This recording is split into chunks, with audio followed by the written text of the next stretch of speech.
Shavkat aka, menda jinsiy zaiflik yo'q. Asbobim kichkina emas. Tez bo'shanib qolmayman, lekin negadir ayolim men bilan bo'lgisi kelmayapti. Bu kasallikmi? Xo'p, bunda masalada ikkita tarafi bo'lishi mumkin. Birinchisi, ya'ni biz erkaklarga ayol kishi o'ziga qarab oro berib atroflarni sepishadi. To'g'rimi? Biz erkaklar ham o'ziga qarab, ya'ni soch soqollarimizni paratga qilib, tashqi jinsiy a'zodagi tuklarni olib, jismoniy mehnat qilganingizdan keyin har xil noxush hidi kelishi mumkin. Shuning uchun bitta dush qabul qilib olib, ya'ni ayol kishi bilan yaqinlik qilsa bo'ladi. Ikkinchi tarafi, ayol kishi bilan yaqinlik qilayotganingizda ayolingiz bilan, ya'ni qin sohasida yallig'lanish kasalliklari bo'lsa, og'riqlik berishi mumkin yoki qanaqadir noxush belgilarni keltirib chiqarishi mumkin. Shuning uchun sizdan ayol kishi bezillab qoladi.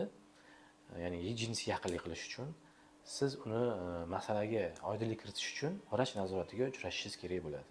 Ikkalangiz.